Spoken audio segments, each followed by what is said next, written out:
بسم اللہ الرحمن الرحیم الصلاۃ والسلام علیک یا رسول اللہ وعلی آلک واصحابک یا خاتم النبیین۔ محترم سامعین کرام، جیسا کہ آپ جانتے ہیں کہ 18 ذو الحجہ حضرت سیدنا عثمان غنی رضی اللہ تعالی عنہ ذو النورین، جن کا لقب ہے پیکر جود و سخا، جو مشہور ہیں، دماد رسول ہونے کا جن کو شرف حاصل ہے، جو کہ شہید مدینہ شریف ہیں، ان کے سلسلے میں میرا چینل کی ٹیم نے آج ایک پروگرام ترتیب دے رکھا ہے، جس میں کہ آج کے ہمارے اس پروگرام کے مہمان گرامی جناب مفتی محمد صادق فرید سعیدی صاحب ہمارے ساتھ تشریف فرما ہیں۔ آج کے اس موضوع کے حوالے سے سیدنا عثمان غنی ذو النورین رضی اللہ تعالی عنہ کے حوالے سے آپ سے گفتگو کا آغاز کرتے ہیں، اور میں سب سے پہلے آپ سے گزارش کروں گا کہ برائے مہربانی حضرت عثمان غنی رضی اللہ تعالی عنہ کے نام، نسب، ولادت اور کنیت کے حوالے سے ہمیں اپنے ملفوظات سے بہرہ مند فرمائیں۔ بسم اللہ الرحمن الرحیم۔ سب سے پہلے میں میرا چینل اور ان کی تمام مخلص ٹیم کا شکریہ ادا کرتا ہوں، جنہوں نے نبی کریم صلی اللہ علیہ وسلم کے اس عظیم صحابی داماد رسول صلی اللہ علیہ وسلم پر گفتگو کرنے کا موقع دیا۔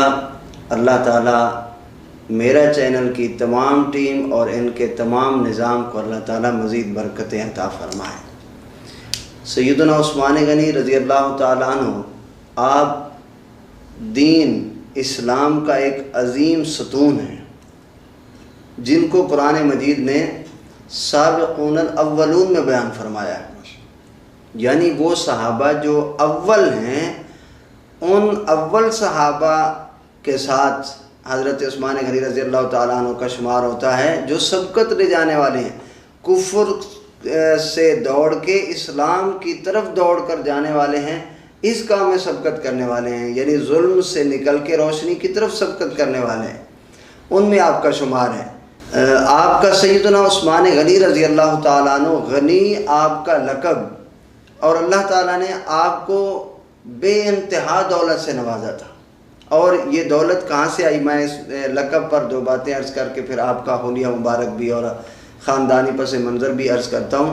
یہ دولت کہاں سے آئی؟ سورۃ الفیل میں صاحب تفسیر روح البیان نے لکھا، فرماتے ہیں کہ جب ابرہہ اپنے ہاتھیوں کو لے کر آیا حبشہ سے اور بیت اللہ شریف پر اس نے حملہ کیا، اللہ تعالیٰ نے ابابیل کو بھیج کے ہاتھیوں کو تباہ و برباد کرا دیا۔ پھر وہ لوگ جب جو کچھ اپنا سامان وغیرہ لے کر آئے تھے، جب ان کے ہاتھی وہ تباہ ہوئے، ان کا جو مال پڑا ہوا تھا وہ مال غنیمت کے طور پہ جن لوگوں نے آگے بڑھ کر سب سے پہلے ان سامان کو اپنی کسٹڈی میں لیا، ان میں ایک حضرت عبد المطلب اور دوسرے حضرت عثمان رضی اللہ تعالیٰ عنہ کے والد عفان تھے۔ وہ مال ان کے پاس جمع تھا، پھر وہی مال جو تھا اس کو آپ نے جب بھی ضرورت پڑی اسلام کے لیے خرچ کرتے چلے گئے۔ غنی لقب جو ہے آپ کا اس انداز میں بیان ہوتا ہے۔ حضرت سیدنا عثمان غنی رضی اللہ تعالیٰ عنہ، آپ کا خاندانی پس منظر کچھ اس طرح ہے کہ آپ 5ویں پشت پہ جا کے آپ کا سلسلہ نسب خود نبی کریم صلی اللہ علیہ وسلم کے نسب سے ہی جا ملتا ہے۔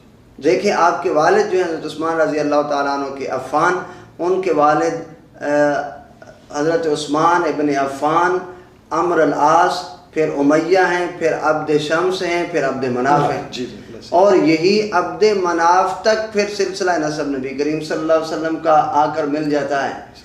یعنی 5ویں پشت پر ددیال کا جو یہ سلسلہ ہے، یہ نبی کریم صلی اللہ علیہ وسلم سے ملتا ہے۔ اور پھر ننیال کی طرف سے اگر آپ دیکھیں تو حضرت عبد المطلب کی بیٹی جن کا نام ہے ام حکیم، پھر ان کی بیٹی عروہ، حضرت عروہ کے بیٹے حضرت سیدنا عثمان غنی رضی اللہ تعالیٰ عنہ. تو یوں حضرت عثمان غنی رضی اللہ تعالیٰ عنہ نبی کریم صلی اللہ علیہ وسلم کی پھوپھی کے بیٹے ہونے کے ناطے حضور صلی اللہ علیہ وسلم کے بھانجے بھی ہیں سیدنا عثمان غنی رضی اللہ تعالیٰ عنہ. تو دیکھیے اتنا قریب کا شریکہ. اب اگر ہم کسی کو دیکھیں نا شریکے کی نظر سے، تو جب شریکے کی نظر سے دیکھیں تو کسی کی شریکہ، جب وہ کہتے ہیں نا شریکہ بہت سخت ہوتا ہے، مطلب کہ خوبیوں کو بھی بڑی باریک بینی سے دیکھتا ہے. تو سیدنا عثمان غنی رضی اللہ تعالیٰ عنہ نے نبی کریم صلی اللہ علیہ وسلم کو شریکے کی نگاہ سے نہیں بلکہ حبیب کی نگاہ سے دیکھا. سیدنا ابوبکر صدیق رضی اللہ تعالیٰ عنہ جب آپ نے آپ کو اسلام کی دعوت دی تو حضرت سیدنا عثمان غنی رضی اللہ تعالیٰ عنہ آپ فرمانے لگے کہ جب سے میری آپ کے ساتھ ملاقات ہے کبھی آپ نے جھوٹ نہیں بولا، تو آپ کی یہ بات بھی سچ ہے. تو نبی کریم صلی اللہ علیہ وسلم کے پاس آتے ہی سیدنا عثمان غنی رضی اللہ تعالیٰ عنہ نے کلمہ پڑھا. تو دین کے اسلام قبول کرنے والوں میں سے اگر دیکھا جائے تو کتنے نمبر پہ آپ آتے ہیں؟ یہ غالباً چوتھے نمبر پر آپ کا شمار ہوتا ہے. تو خاندانی پس منظر یعنی اس طرح قریب ہیں نبی کریم صلی اللہ علیہ وسلم کے. اور چونکہ یہ جو خاندان ہے یہ بیت اللہ شریف کے متولی ہیں، اور جس طرح یہ خاندان حضرت عبد المطلب ایک کڑیا خوبصورت جوان، اسی طرح حضرت عثمان غنی رضی اللہ تعالیٰ عنہ آپ کا قد زیادہ لمبا نہیں تھا لیکن درمیانہ قد تھا، اور سرخی مائل سفید خوبصورت آپ کی رنگت مبارک تھی، اور گنگریالے آپ کے بال تھے، اور بڑی دستار روبدار باندھا کرتے، روبدار دستار باندھتے، اور زرد خضاب جو ہے اپنی داڑھی مبارک کو آپ لگاتے، زرد خضاب. بازو بھی آپ کے لمبے لمبے تھے، اور بازو پر جو بالوں کی لکیر تھی، سینے پر بھی بالوں کی لکیر تھی، اور آپ کی پیشانی مبارک چوڑی تھی، چہرہ مبارک باروب چوڑا تھا. اور جس وقت مسجد میں آتے تو کہا جاتا ہے کہ آپ کا رنگ زرد ہو جاتا. آپ سے جب پوچھا گیا کہ آپ جب مسجد میں آتے ہیں تو آپ کی رنگت جو ہے وہ تبدیل ہو جاتی ہے، رنگ متغیر ہو جاتا ہے، اس کی وجہ؟ تو آپ فرماتے کہ میں یہ سمجھتا ہوں کہ میں سب حاکموں میں سے بڑے حاکم کی عدالت میں آ گیا ہوں. یہ روب جو ہے یعنی اللہ رب العزت کا خوف جو ہے وہ آپ پر طاری ہوتا. تو اس طرح آپ کا خاندانی پس منظر اس طرح نبی کریم صلی اللہ علیہ وسلم کے قریب ہے، اور پھر اسی خاندان کے چشم و چراغ ہونے کے ناطے آپ کا حلیہ مبارک بھی اس قدر خوبصورت ہے. تو آپ کا جو ابو عبداللہ کنیت ہے وہ کس حوالے سے کہا جاتا ہے؟ وہ کنیت عام طور پر تو بیٹوں کی حیثیت سے ہی رکھی جاتی ہے، تو کسی بیٹے کے نام سے بھی آپ کا اس طرح سے شہرت ہوئی ہے، وہ عبداللہ کے نام سے. تو جب اسلام کے حوالے سے نبی محمد صلی اللہ علیہ وسلم نے ہجرت کرنے کے لیے کہا حبشہ کی طرف اور پھر مدینہ شریف، تو آپ کو جو ذوالہجرتین کہا جاتا ہے تو اس کا تھوڑی سی وضاحت فرما دیں کہ دیکھیں اسلام میں جو مطلب کیا ہے اور کہاں سے؟ اسلام میں جو سب سے بڑی ہجرتیں ہوئی ہیں نبی کریم صلی اللہ علیہ وسلم کے دور میں، یہ 2 ہجرتیں ہیں. سب سے پہلے جب یہاں قریش مکہ مسلمانوں کے اوپر ظلم و ستم کے پہاڑ توڑ رہے تھے، حتیٰ کہ حضرت عثمان غنی رضی اللہ تعالیٰ عنہ کو اتنا مارا کہ آپ کا جسم سوج گیا. آپ کے چاچا حکم ابن العاص نے اس قدر مارا کہ آپ کا جسم سوج گیا. پھر آپ کو ایک چٹائی میں لپیٹ کے، چٹائی کے اوپر سے رسی مار کے ایک کمرے کے کونے میں اس چٹائی کو کھڑا کر کے اس کے اندر اس قدر دھونی دی اور دھواں دھکایا کہ حضرت عثمان غنی رضی اللہ تعالیٰ عنہ پر بے ہوشی طاری ہوئی. لیکن جب ہوش میں آئے تو آپ نے فرمایا کہ جب میں نے نبی کریم صلی اللہ علیہ وسلم کا کلمہ پڑھا تھا، یہ جان تو میں نے تبھی آپ کے سپرد کر دی تھی. تو نبی کریم صلی اللہ علیہ وسلم نے فرمایا عثمان تمہاری استقامت پر اللہ تعالیٰ کے فرشتے نازل ہو رہے تھے.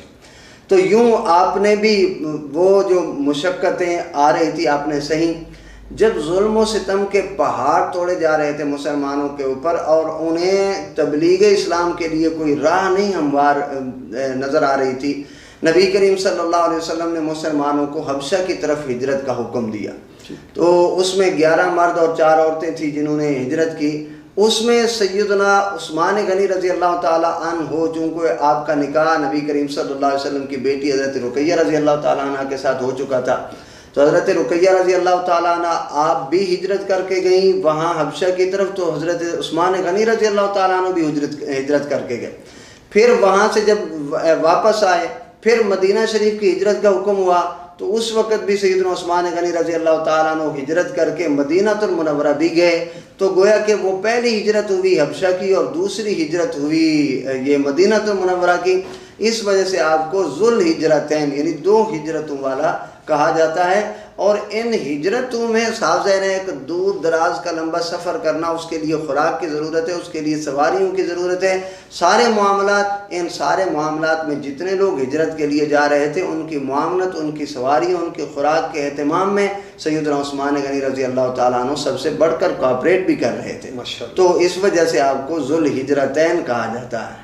تو اسی طرح جیسے کہ آپ کو ذو النورین کا لقب بھی دیا جاتا ہے، اور اعلیٰ حضرت نے بھی فرمایا کہ بھی ہو مبارک تجھ کو ذو النورین جوڑا نور کا.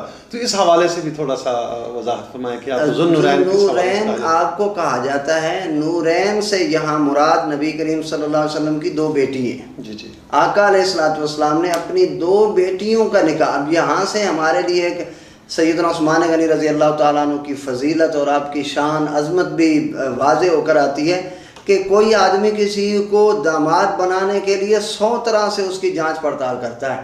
آج کل دیکھ لیں ہمارے ہاں ان کے گھر جا کے ان کو دیکھا جاتا ہے، سب کچھ پوچھا جاتا ہے، پھر 5-4 دن پھر ٹائم لیا جاتا ہے، دائیں بائیں محلے سے جا کے پوچھا جاتا ہے. نبی کریم صلی اللہ علیہ وسلم نے اپنی بیٹی سیدہ ام کلثوم حضرت رقیہ کا نکاح دیا. جب ان کا انتقال ہوا تو نبی کریم صلی اللہ علیہ وسلم حضرت عثمان غنی رضی اللہ تعالیٰ عنہ کے گھر تشریف لے گئے. حضرت عثمان کی آنکھوں سے آنسو جاری تھے.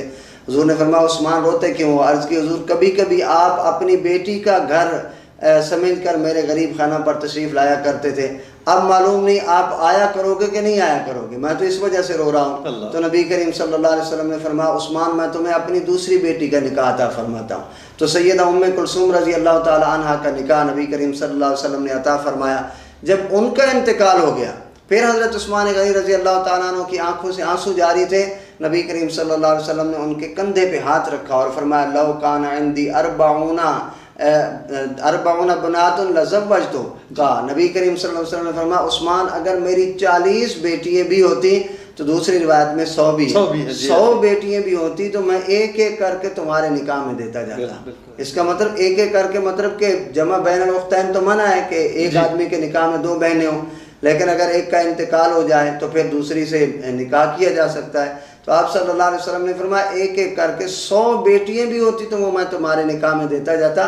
اس کا مطلب کہ یہ نبی کریم صلی اللہ علیہ وسلم کے داماد حضور صلی اللہ علیہ وسلم سے کیسا سلوک کر رہے تھے اور حضور صلی اللہ علیہ وسلم اپنے داماد سے کیسا سلوک کر رہے تھے. اس چینل کے تھرو میں نبی کریم صلی اللہ علیہ وسلم کے ایک نمونے کی حیثیت سے امت کے سامنے یہ بات بھی رکھنا چاہتا ہوں کہ دیکھیے سسر اور داماد کا آپس میں تعلق کتنا پاکیزہ ہے. بے شک. حضرت عثمان غنی نے عرض کی حضور آپ میرے گھر تشریف لائیں، میں آپ کو دعوت دینا چاہتا ہوں. اور حضور صلی اللہ علیہ وسلم کی تو عادت مبارک تھی کہ نہ تو آپ فرماتے نہیں. بے شک. تو آپ نے ان کی دعوت قبول فرمائی. جب حضرت عثمان غنی رضی اللہ تعالیٰ عنہ کے گھر کی طرف جانے لگے تو آپ صلی اللہ علیہ وسلم جب ایک قدم اٹھاتے 1 2 3 تو حضرت عثمان غنی رضی اللہ تعالیٰ عنہ پیچھے سے آپ صلی اللہ علیہ وسلم کے قدم گنتے. تو آقا علیہ الصلوۃ والسلام نے مڑتے ہی پوچھا عثمان میرے قدم کیوں گن رہے ہو؟ عرض کی یا رسول اللہ صلی اللہ علیہ وسلم آپ کی عظیم ذات میرے غریب خانہ پر تشریف لا رہی ہے تو میں کبھی اپنے گھر کو دیکھتا ہوں، کبھی آپ جیسی عظیم ذات کو دیکھتا ہوں. اللہ کے شکرانے میں یہ دیکھ رہا ہوں کہ آپ میرے گھر سے اپنے آستانہ مبارک سے میرے غریب خانہ تک جتنے قدم اٹھائیں گے میں ہر قدم کے بدلے میں ایک غلام آزاد کروں گا. مطلب کہ کس طرح عزت دی جا رہی ہے. یہ نمونہ تو ہے نا ہمارے لیے. ایک وہ امتی تھے، نبی کریم صلی اللہ علیہ وسلم نبی تھے، یہ منصب اپنی جگہ تھا، لیکن ہمارے لیے نمونہ تو ہے نا کہ داماد کس طرح سے سلوک کریں اور ادھر سے سسر جو ہیں وہ کس انداز میں سلوک کریں. تو یہ جو 2 بیٹیاں تھیں سیدہ ام کلثوم اور سیدہ رقیہ رضی اللہ تعالی عنہما، ان دونوں کا نکاح حضرت عثمان غنی رضی اللہ تعالی عنہ سے ہوا. تو ان دونوں کو نورین کہا گیا. ذوالنورین کا مطلب کہ دو نوروں والے، کہ اللہ تعالیٰ نے دو نور ان کو عطا فرمایا. اور آدم علیہ السلام سے لے کر قیامت تک کے لیے کسی اور کے لیے یہ اعزاز نہیں ملا کہ اس کے نکاح میں ایک نبی کی دو بیٹی ہوں. اور یہ صرف سیدنا عثمان غنی رضی اللہ تعالیٰ عنہ کو اکرام، تکریم اور اعزاز ملا ہے، اور وہ بھی امام الانبیاء کی دو صاحبزادی ہیں جن کے نکاح میں آئی. میرا اگلا آپ سے سوال یہ ہے کہ تھوڑا سا ہمارے ناظرین کو یہ بھی بتائیں کہ غزوہ بدر میں آپ کی شرکت، عدم شرکت کے باوجود آپ کو مال غنیمت میں سے حصہ دیا گیا، اس کے اوپر تھوڑی سی روشنی ڈالیں کہ اس کے پیچھے کیا فلسفہ ہے. اس کی وجہ یہ ہے کہ دیکھیے مال غنیمت جو ہے وہ شرکت کرنے والوں میں ہی تقسیم کیا جاتا ہے. سیدنا عثمان غنی رضی اللہ تعالیٰ عنہ گویا کہ اپنے طور پر وہ موجود تھے اور آنا بھی چاہتے تھے، لیکن نبی کریم صلی اللہ علیہ وسلم کی صاحبزادی اس وقت علیل تھی.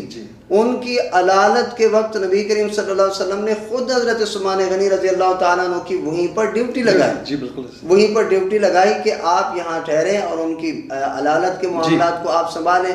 تو جب نبی کریم صلی اللہ علیہ وسلم کے حکم کے سبب وہ وہاں پر ٹھہرے ہوئے تھے تو گویا کہ وہ اپنی طرف سے تو مستعد تھے، اپنی طرف سے وہ تیار تھے. اگر حضور صلی اللہ علیہ وسلم انہیں وہاں ڈیوٹی نہ لگاتے تو وہ وہاں پہنچتے.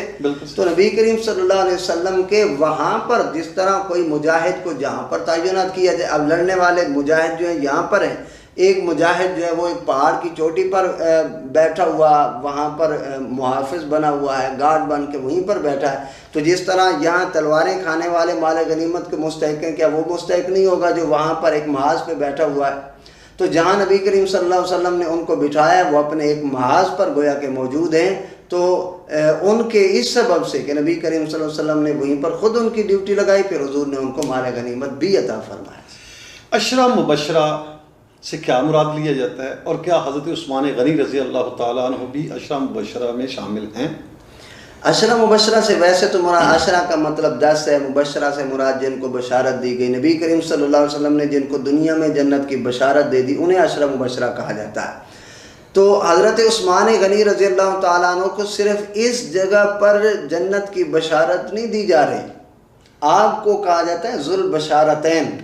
ذوالبشارتین یعنی دو بشارتوں والے، ایک عشرہ مبشرہ کے طور پر آپ کو بشارت آ گئی، اور دوسرا جس وقت آپ نے جیش اسرا غزوہ تبوک کے وقت اپنا مال نبی کریم صلی اللہ علیہ وسلم کو دیا تو آقا علیہ الصلوۃ والسلام نے فرمایا کہ ما علی عثمان ما عمل بعد هذا اليوم. آپ نے فرمایا آج کے بعد کوئی بھی عمل کرے عثمان غنی تو اس کو کوئی عمل نقصان دینے والا نہیں ہے. ٹھیک ہے، یعنی ان کے اگلے پچھلے معاملات اللہ رب العزت نے معاف فرما دیے. یہ آپ کو جو بشارتیں ملی، ایک تو عشرہ مبشرہ میں بھی آپ داخل ہوئے، اس کے علاوہ بھی وہ بشارت، اور اس کے علاوہ نبی کریم صلی اللہ علیہ وسلم نے فرمایا میرا عثمان تو اتنا شرمیلا ہے، اللہ کی بارگاہ میں دعا کرتے ہوئے یا اللہ میرا عثمان اتنا شرمیلا ہے، اتنا حیادار ہے کہ آپ کے سامنے کھڑے ہو کر یہ سوالوں کے جواب نہیں دے سکے گا، میرے عثمان کو بغیر حساب کے جنت عطا فرمانا. تو آقا علیہ الصلوۃ والسلام نے یہ بشارتیں کئی مقامات پر آپ کو دی ہیں، اگرچہ آپ عشرہ مبشرہ میں بھی آپ کا نام بیچ میں شامل ہے. اسی طرح تھوڑی سی ہمارے ناظرین کو یہ بھی بتائیں کہ آپ کو سفیر رسول بھی کہا جاتا ہے صلی اللہ علیہ وسلم، اور بیت رضوان بھی اس میں شامل ہے، اور اس میں جو تقریباً 1400-1500 صحابہ کرام نے شرکت کی. تو وہ واقعہ کیا تھا کہ جس کی وجہ سے یہ سارا بیت الرضوان کا جس میں قرآن پاک میں بھی ذکر آیا، تو تھوڑا سا ہمارے ناظرین اس کے حوالے سے دیکھیں. قرآن مجید 26ویں سپارے میں سورۃ الفتح میں یہ رکوع ہے، لقد رضی اللہ عن المؤمنین اذ یبایعونک تحت الشجرہ. نبی اکرم صلی اللہ علیہ وسلم مکہ المکرمہ میں بیت اللہ شریف کے طواف کی نیت سے، عمرے کی نیت سے جا رہے تھے. حدیبیہ کے مقام پر جب پہنچے، یہ 6 ہجری کا واقعہ ہے. حدیبیہ کے مقام پر جب پہنچے تو آپ نے فرمایا کہ ہمارے جانے سے پہلے قریش مکہ تک یہ خبر پہنچا دی جائے کہ ہم کسی لڑائی وغیرہ کی نیت سے نہیں آ رہے، کیونکہ اس سے پہلے بڑی لڑائیاں بھی ہو چکی تھیں. بدر ہو چکا تھا، پھر بدر کے انتقام کے لیے پھر احد کو پھر آ کر وہ لڑے تھے، پھر یہ غزوہ خندق بھی ہو چکا تھا. یہ پھر اب 6 ہجری ہے، 6 ہجری میں تاکہ ہمارے جانے کے وقت وہ یہ نہ سمجھیں کہ ہم سے لڑائی کرنے آئے، آپ صلی اللہ علیہ وسلم نے یہ خبر انہیں دینے کے لیے کہ ہم لڑنے کے لیے نہیں آئے بلکہ عمرے کی نیت سے ہم آئے ہیں، طواف کر کے پھر ہم چلے جائیں گے. سیدنا عثمان غنی رضی اللہ تعالیٰ عنہ کو نبی کریم صلی اللہ علیہ وسلم نے فرمایا کہ تم وہاں پہنچ کے قریش مکہ کو یہ خبر دو کہ ہم لڑنے نہیں آ رہے. صحیح. سیدنا عثمان غنی رضی اللہ تعالیٰ عنہ وہاں گئے, ان سے جا کر بات کی تو انہوں نے کہا کہ عثمان آپ کو اس لیے بھیجا کہ آپ کے وہاں پر ایک تو خاندانی پس منظر بھی تھا اور وہاں پر رشتہ دار بھی تھے. حضرت عثمان غنی رضی اللہ تعالیٰ عنہ کو انہوں نے کہا کہ آپ عفان کے بیٹے ہیں, ہم آپ کا حیا کرتے ہیں, آپ چاہتے ہیں تو جا کے طواف کر لیں, لیکن محمد صلی اللہ علیہ وسلم کو ہم نہیں آنے دیں گے. تو وہاں ادھر حدیبیہ میں بیٹھے ہوئے صحابہ کرام عرض کر رہے تھے کہ حضور عثمان تو چلے گئے, وہ تو طواف کر لیں گے, انہوں نے تو طواف کر لیا ہوگا. تو نبی کریم صلی اللہ علیہ وسلم نے فرمایا مجھے معلوم ہے میرا عثمان میرے بغیر طواف نہیں کرے گا. ادھر جب انہوں نے کہا کہ عثمان آپ عفان کے بیٹے ہیں, آپ کو ہم اجازت دیتے ہیں, آپ چاہتے ہیں چاہیں تو جا کے طواف کر لیں, تو حضرت عثمان غنی رضی اللہ تعالیٰ عنہ آپ نے فرمایا کہ جب تک اللہ کے حبیب صلی اللہ علیہ وسلم طواف نہیں کریں گے تب تک میں بھی نہیں کروں. یعنی مزاج شناسی دیکھیں, نبی کریم صلی اللہ علیہ وسلم جو بات فرما رہے ہیں وہی حضرت عثمان غنی رضی اللہ تعالیٰ عنہ وہاں پر جب انہوں نے یہ کہا کہ ہم انہیں اجازت نہیں دیں گے لہٰذا اب وہ واپس چلے جائیں. پھر اس کے بعد جا کے یہ مذاکرات ہوئے کہ اس سال واپس چلے جائیں, پھر اگلے سال آنا, جو شرائط تھی وہ لکھی گئیں. سیدنا عثمان غنی رضی اللہ تعالیٰ عنہ کے واپس آنے میں اور مذاکرات کرنے میں کافی دیر لگ گئی. واپسی پہنچنے پر کافی جب دیر ہوئی تو یہ بات, یہ افواہ پھیل گئی کہ حضرت عثمان غنی رضی اللہ تعالیٰ عنہ کو شہید کر دیا گیا. جب یہ افواہ پھیلی تو نبی کریم صلی اللہ علیہ وسلم نے صحابہ کرام کو فرمایا کہ تم سب اس بات پر بیعت دو کہ جب تک حضرت عثمان غنی رضی اللہ تعالیٰ عنہ کا خون کا بدلہ ہم نہیں لیں گے تب تک واپس نہیں جائیں. اس کو بیعت موت بھی کہتے ہیں. بیعت موت, بالکل بالکل. اچھا, اب اس پر یہ سوال پیدا ہوتا ہے کہ نبی کریم صلی اللہ علیہ وسلم کو معاملات کا کوئی پتہ نہیں. ادھر تو حضرت عثمان غنی رضی اللہ تعالیٰ عنہ زندہ ہیں اور حضور صلی اللہ علیہ وسلم ان کی موت کی, ان کی شہادت پر ان صحابہ کرام سے بیعت لے رہے ہیں. اس کا مطلب کہ حضور صلی اللہ علیہ وسلم کو معلوم نہیں. اس کا جواب بخاری شریف کی اسی حدیث کے اگلے الفاظ میں ہے جہاں نبی کریم صلی اللہ علیہ وسلم نے سب کی بیعت لینے کے بعد اپنے ایک ہاتھ پر دوسرا ہاتھ رکھتے ہوئے فرمایا یہ میرا ہاتھ ہے, یہ عثمان کا ہاتھ ہے. ان کی طرف سے بیعت, اگر وہ شہید ہو گئے ہیں تو ان کی طرف سے پھر بیعت کا کیا مطلب ہوا. پھر دوسرا سوال یہ ہوتا ہے کہ اگر معلوم ہے کہ وہ زندہ تو پھر بیعت کیوں لی جا رہی ہے. پھر دیکھیں, پھر ایک جنگی جو چالیں ہوتی ہیں اور جنگی انداز جو ہوتے ہیں وہ جب اسی حدیبیہ کے موقع پر عروہ بن مسعود اور دوسرے لوگ جو ہیں مذاکرات کے لیے آتے ہیں تو نبی کریم صلی اللہ علیہ وسلم نے صحابہ کرام کو فرمایا کہ جنگی سب سے بڑا جو اونٹوں کا تمہارا دستہ ہے جس کو تم نے سجایا ہوا ہے اور جن کے پالانوں میں کجاووں میں تم نے تلواریں لگائی ہوئی ہیں, اس دستے کو یہاں سے گزارنا تاکہ ان کے سامنے جب یہ دستہ گزرے گا تو انہیں تھوڑا پتہ چلے کہ مسلمان اس تیاری سے آئے. یہ ایک انداز ہی ہوتا ہے. تو نبی کریم صلی اللہ علیہ وسلم کو یہ معلوم تھا کہ حضرت عثمان غنی رضی اللہ تعالیٰ عنہ زندہ ہیں, شہید نہیں کیے گئے. بیعت اس لیے لی تاکہ کفار پر مسلمانوں کا رعب بیٹھ جائے کہ اگر تم نے ہمارے کسی ایک بندے کو بھی شہید کر دیا تو ہم سب اس کے لیے خون کا بدلہ لینے پر سبھی تیار ہوتے ہیں, بلکہ بیعت دیتے ہیں اس بات پر. تو یہ طریقہ کار تھا. تو نبی کریم صلی اللہ علیہ وسلم نے سب کو فرمایا کہ اس بات پر بیعت دو کہ ہم حضرت عثمان غنی رضی اللہ تعالیٰ عنہ کا خون کا بدلہ لیے بغیر نہیں جائیں گے. تو سبھی نے اس پر بیعت دی اور آقا علیہ الصلوۃ والسلام نے اس پر بیعت لی اور خود اپنے ہاتھ اور دوسرے ہاتھ کو حضرت عثمان غنی کا ہاتھ بنا کر آپ صلی اللہ علیہ وسلم نے فرمایا کہ ان کی طرف سے یہ بیعت ہے. تو اس بیعت کو بیعت رضوان کہا جاتا ہے اور یہ بیعت جو ہے حضرت عثمان غنی رضی اللہ تعالیٰ عنہ کے حوالے سے لی گئی. تو اس وجہ سے بیعت موت, بیعت رضوان میں جو متبادر و ذہن, یعنی جو ہی لفظ آتا ہے بیعت رضوان کا فوری طور پر ذہن جاتا ہے حضرت عثمان غنی رضی اللہ تعالیٰ عنہ کی طرف, وہ اسی وجہ سے کہ یہ بیعت آپ کے لیے ہی لی جا رہی تھی.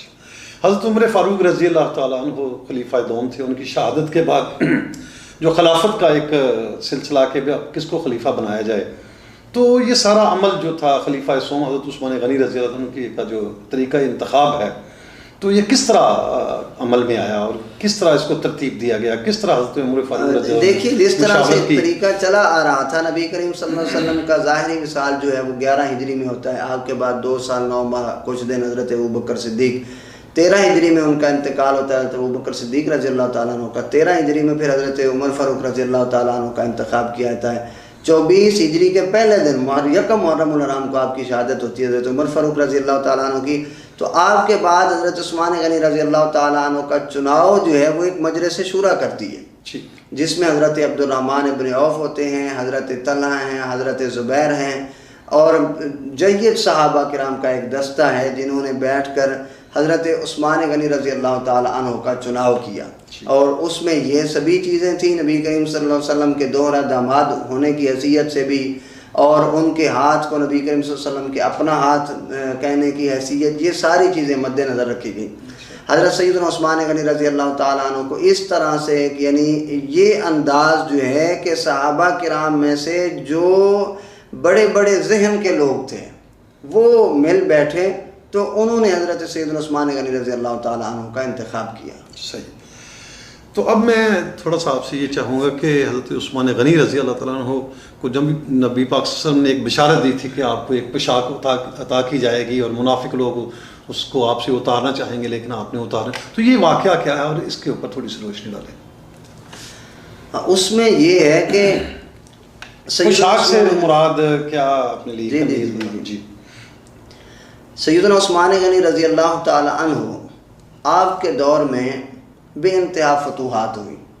یہ اسی کی تمہید میں عرض کر رہا ہوں کہ آپ نے 25 ہجری میں، 26 ہجری میں، 27 ہجری میں ہر سال کوئی نہ کوئی علاقہ ملک کے ریح فتح ہوا، خراسان فتح ہوا، سجستان کا علاقہ تھا وہ فتح کیا گیا، اور کئی عمال جو تھے وہ بھی آپ نے تبدیل کیے۔ مسجد حرام کی توسیع آپ نے 28 ہجری میں کروائی، اس سے 1 سال بلکہ 2 سال بعد مسجد نبوی کی پھر آپ نے توسیع کروائی، اور 31 ہجری میں آپ نے نیشا پور تک کا علاقہ یہاں تک آپ نے فتوحات اپنی پہنچائیں 31 ہجری تک۔ اب جب اتنی فتوحات پھیلی تو کئی علاقوں سے بغاوتیں بھی اٹھیں، ان بغاوتوں کو کچلنے کے لیے آپ نے عبداللہ ابن ابی سرا اور حضرت امیر معاویہ رضی اللہ تعالی عنہ سے زیادہ ان کی جنگی مہارتیں لی، اور حضرت امیر معاویہ رضی اللہ تعالی عنہ نے کئی بغاوتوں کو کچلا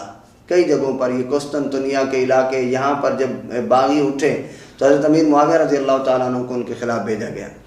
حضرت سیدنا عثمان غنی رضی اللہ تعالیٰ عنہ جب اتنی فتوحات آپ نے پھیلائیں، اور پھر 31 ہجری میں آپ نے جب حضرت امیر معاویہ رضی اللہ تعالیٰ عنہ کو بھیجا اور یہ سجستان کے علاقے فتح ہوئے، پھر ان کے ساتھ کے علاقوں نے 2 لاکھ درہم سالانہ جزیہ دینے پر صلح کر دی، جس طرح نبی کریم صلی اللہ علیہ وسلم نے خیبر کے یہودیوں سے صلح یعنی جزیہ کے طور پر فرمائی 2 لاکھ درہم۔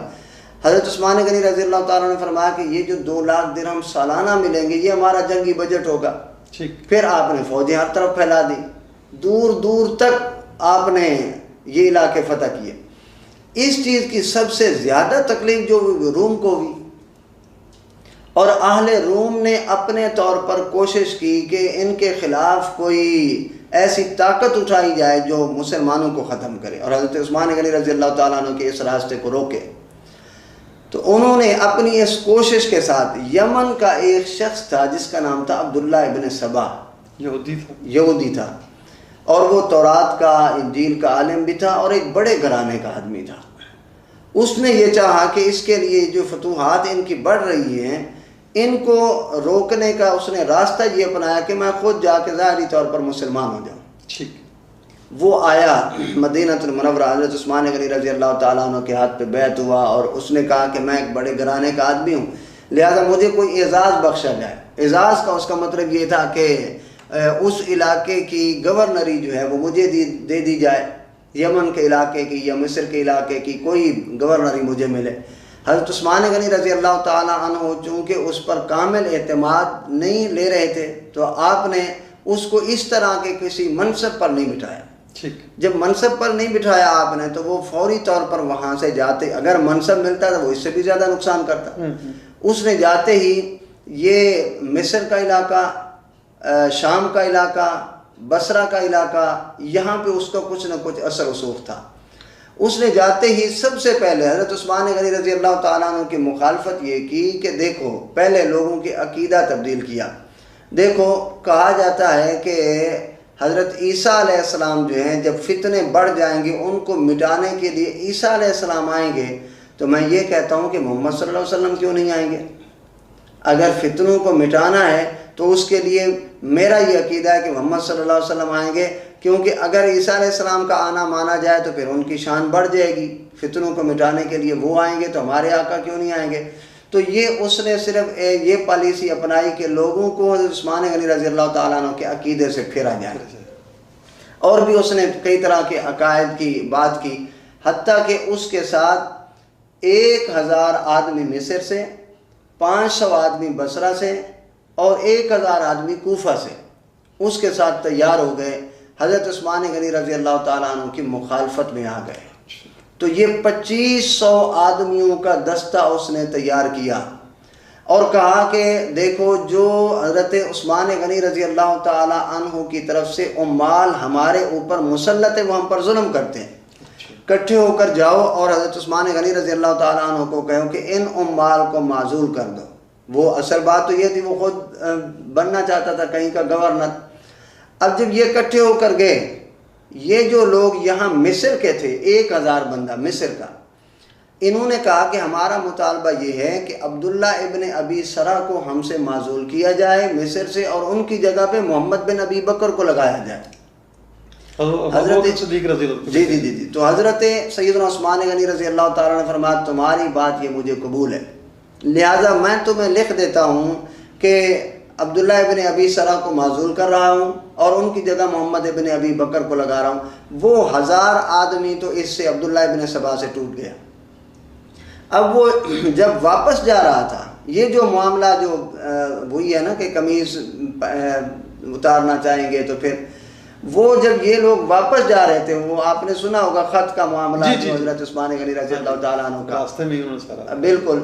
تو ادھر حکم مروان بن حکم نے ایک غلام کو خط لکھ کر دیا جس کے اوپر یہ لکھا ہوا تھا کہ محمد بن ابی بکر تمہارے پاس آ رہے ہیں، جب یہ آ کر اپنی گورنری کا مطالبہ کریں تو ان کے ہاتھ پاؤں کاٹ کے اس کو قتل کر دو.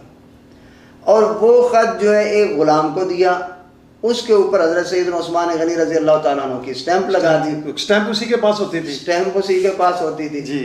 اب وہاں سے یہ خط دے کر اس نے روانہ کیا. یہی جو 1000 آدمی حضرت عثمان غنی رضی اللہ تعالیٰ عنہ کی مخالفت سے ہٹ کر جا رہے تھے اور آپ پر متفق ہو گئے تھے، انہوں نے اس آدمی کو غلام کو جاتے ہوئے راستے میں دیکھا. جب اس کو پکڑا اور دیکھا کہ خط اس کے پاس ہے اور خط پر لکھا ہوا ہے کہ محمد بن ابی بکر آئیں تو ان کو قتل کر دو، ان 1000 آدمی نے کہا کہ یہ کیا دوگلی پالیسی ہے؟ ہمیں تو حضرت عثمان غنی رضی اللہ تعالیٰ نے یہ فرمایا کہ میں عبداللہ ابن ابی سرا کو معزول کر رہا ہوں اور ان کی جگہ پر بھیج رہا ہوں محمد بن ابی بکر کو، اور ادھر پہلے گورنر کو یہ لکھ دیا ہے کہ تجھے معزول نہیں کر رہا ہوں، محمد بن ابی بکر آئیں تو ان کو قتل کر دو. یہ کیا پالیسی ہے؟ وہ آگ بگولا ہو کے انہوں نے وہ خط لیا، خط لے کے وہ 1000 بندہ پھر حضرت عثمان غنی رضی اللہ تعالیٰ عنہ کے پاس آئے. انہوں نے آتے ہی وہ پہلے والے آدمی بھی لوگ موجود تھے. اصل میں پھر ان کی پشت پناہی پوری روم کی طرف سے ہو رہی تھی. ان 2500 آدمیوں نے حضرت عثمان غنی رضی اللہ تعالیٰ عنہ کے گھر کا محاصرہ کر لیا اور پوری یہ انہوں نے اپنی طرف سے ٹھان لی کہ ہم نے آپ کو شہید کرنا ہے، کہ آپ نے یہ خط لکھ دیا. اب پہلے انہوں نے اپنے عزائم جو تھے بنائے ہوئے تھے، اب ان کو ایک اس پر مل گیا. اس کے بعد تو انہوں نے کیا کیا، حضرت علی رضی اللہ تعالیٰ عنہ تشریف لائے. آپ نے فرمایا کہ تم نے محاصرہ کیوں کیا؟ انہوں نے کہا کہ دیکھیں یہ خط آپ نے لکھ کے دیا کہ جن کے بارے میں ہم نے کہا تھا ان کو بناؤ گورنر، تو انہوں نے ان کے قتل کا یہ لکھ دیا خط اس وجہ سے. تو آپ نے فرمایا کہ ایسا کرو کہ ان کے ساتھ بات تو کر لو. تو حضرت علی رضی اللہ تعالیٰ عنہ نے ان کے جو کارندے تھے ان کو حضرت عثمان غنی رضی اللہ تعالیٰ عنہ کے پاس بھیجا. جب ان سے بات ہوئی ان کے گھر میں تو حضرت عثمان غنی رضی اللہ تعالیٰ نے فرمایا کہ واللہ نہ میں نے یہ خط لکھا ہے، نہ خط لکھنے کا کہا ہے، نہ کوئی اشارہ دیا ہے اس کا. مروان بن حکم وہاں پر موجود تھا. حضرت عثمان غنی رضی اللہ تعالیٰ عنہ کو اس پر کامل غصہ بھی تھا. تو حضرت علی رضی اللہ تعالیٰ نے یہ سنتے ہی آپ نے فرمایا کہ نبی کریم صلی اللہ علیہ وسلم کے اس داماد اور خلیفہ رسول صلی اللہ علیہ وسلم پر مجھے کامل اعتماد ہے، جو کہہ رہے ہیں وہ سچ ہے، جی بے شک، لیکن وہ لوگ جو تھے وہ اس چیز پر کسی طرح قائل نہ ہوئے۔ وہاں سے اٹھے حضرت عثمان غنی رضی اللہ تعالیٰ عنہ کے اندر کے کمرے سے، گھر سے نکل کر باہر انہوں نے محاصرہ کر لیا۔ اب 2500 لوگ ہیں، 40 دنوں تک محاصرہ کیا ہوا ہے۔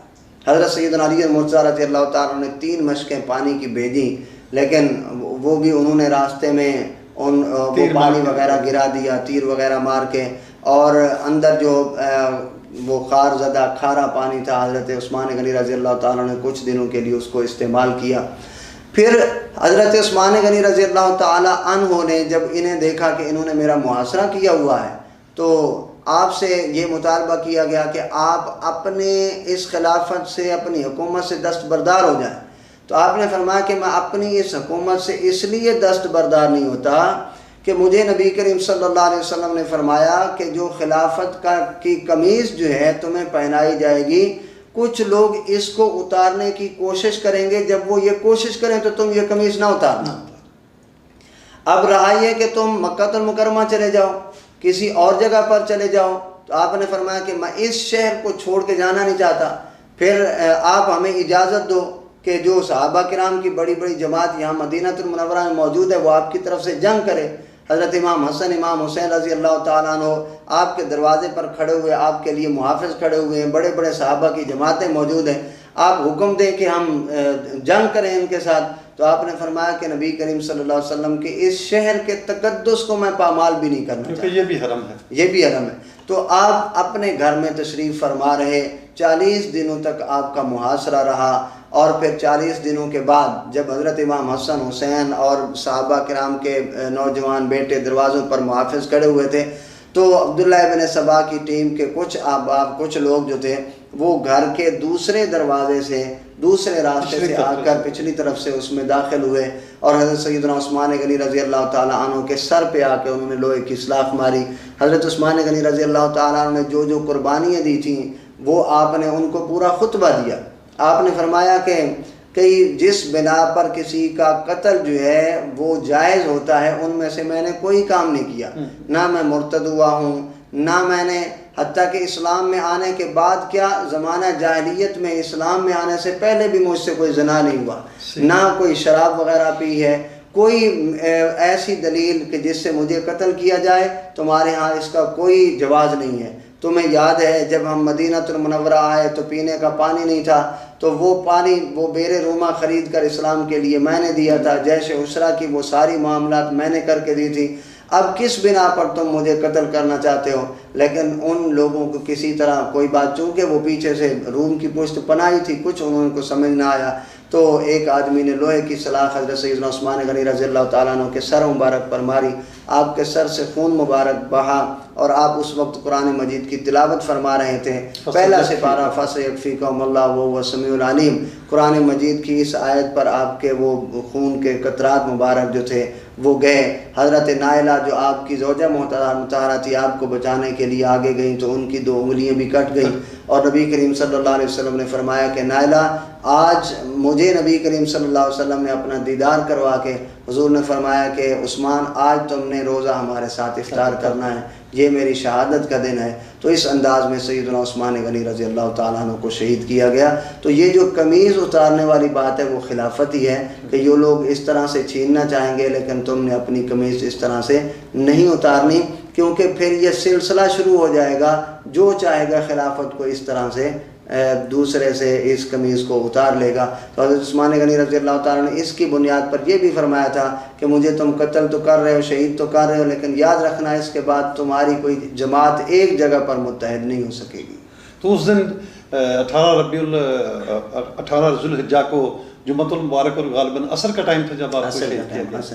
اسلام کے لیے آپ نے جو مالی قربانیاں دیں اس حوالے سے بھی اپنے ناظرین کو ہم کچھ بتانا چاہیں گے آپ کے حوالے سے۔ دیکھیں ہر ایک صحابی جو ہے نبی کریم صلی اللہ علیہ وسلم کا، ہر ایک کی اپنی اپنی الگ الگ خوبی ہے، اور یہ سارے ستارے مل کر جو ایک حالہ بنتا ہے، ایک تسبیح کے دانے مل کر ایک تسبیح بنتے ہیں۔ تو جس طرح حضرت علی رضی اللہ تعالیٰ عنہ شجاعت میں، بہادری میں سب سے آگے ہیں، جنگی میدان میں آگے، مالی معاملات میں سیدنا عثمان غنی رضی اللہ تعالیٰ عنہ بہت آگے۔ اسی لیے غالباً آپ کو پیک کرے جود و سخا کہا جاتا ہے، یہ بھی آپ کا ایک لقب ہے۔ یہ جب غزوہ تبوک ہوا ہے، غزوہ تبوک کے وقت کفار کی جتنی جماعتیں تھیں وہ متحد ہو کر اسلام پر حملہ کرنا چاہتی تھی اور اسلام کو ختم کرنا چاہتی تھی، اور اس وقت مسلمانوں کی تعداد تو بہت زیادہ تھی۔ دیکھیں آہستہ آہستہ بدر میں 313 تھی، احد میں 700 ہو گئے، پھر حدیبیہ میں مسلمان 1500 تک پہنچے، پھر جب مکہ فتح ہوا 8 ہجری میں تو 10,000 صحابہ تھے۔ اس سے اگلے سال یعنی 9 ہجری میں یہ غزوہ تبوک ہوتا ہے۔ جی جی۔ اب اس میں ادھر سے کفار کی ساری جماعتیں متحد ہیں، اسلام پر حملہ کرنا چاہتی ہیں، تو نبی کریم صلی اللہ علیہ وسلم نے دیکھا کہ مسلمانوں کی حالت مالی جو ہے وہ بھی کمزور ہے، تو آقا علیہ الصلوۃ والسلام نے اعلان فرمایا، آپ نے فرمایا کہ یہ ایک تو قحط کا سما ہے۔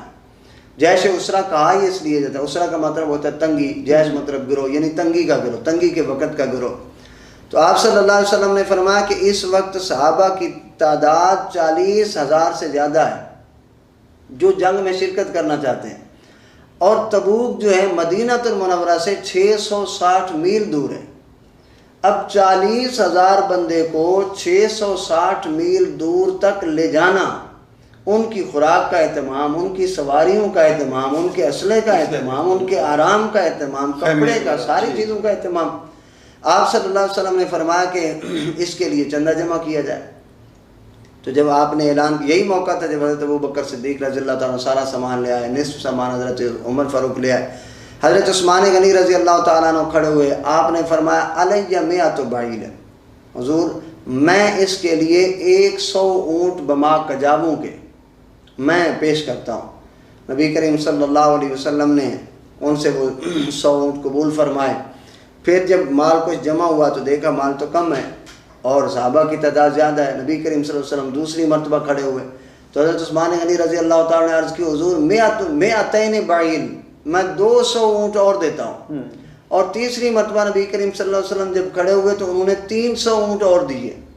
تو مشکات شریف کی اسی شرح میں مولا علی قاری رحمۃ اللہ علیہ نے مرقات میں لکھا ہے، فرماتے ہیں کہ حضرت عثمان غنی نے 950 اونٹ اور پھر 1000 کی تعداد پوری کرنے کے لیے 50 گھوڑے دیے، 1000 کی تعداد انہوں نے پوری کی۔ نبی کریم صلی اللہ علیہ وسلم نے جب دیکھا کہ 1000 کی تعداد حضرت عثمان غنی رضی اللہ تعالیٰ عنہ دے رہے ہیں تو آپ صلی اللہ علیہ وسلم اپنے ممبر سے اتر کر حضرت عثمان غنی رضی اللہ تعالیٰ عنہ کو شاباش دے رہے ہیں۔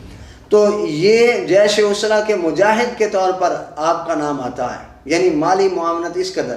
اور پھر جب مسلمان یہاں سے ہجرت کر کے وہاں مدینہ المنورہ گئے تو بیر روما جو تھا، وہ روما یہودی کا نام تھا، اس کا کنواں تھا، اس کا پانی جو تھا وہ میٹھا بھی تھا اور زود ہضم بھی تھا، باقی پانی لوگوں کے لیے موزوں اور مناسب نہیں تھا، اور حضور صلی اللہ علیہ وسلم نے سبھی سہولیات تو دینی تھی، جس طرح ایک کو دوسرے کا بھائی بنا دیا۔ تو سہولت کے طور پر آپ نے فرمایا کہ یہ پانی کی مسلمانوں کو تنگی ہے، کون ہے جو مجھے یہ کنواں خرید کے دے اور اس کے بدلے میں وہ حوض کوثر مجھ سے لے لے۔ حضرت عثمان غنی رضی اللہ تعالیٰ عنہ گئے، آپ نے جا کے وہ کنواں نصف خریدا اور پھر اعلان کیا کہ جب ہماری باری ہوگی تو کنویں کا پانی مفت ہوگا۔ لوگ اتنا پانی لے لیتے کہ اگلے دن یہودی کے پاس کوئی جاتا ہی نہ، تو اس نے پورے کا پورا کنواں حضرت عثمان غنی رضی اللہ تعالیٰ عنہ کو سپرد کیا۔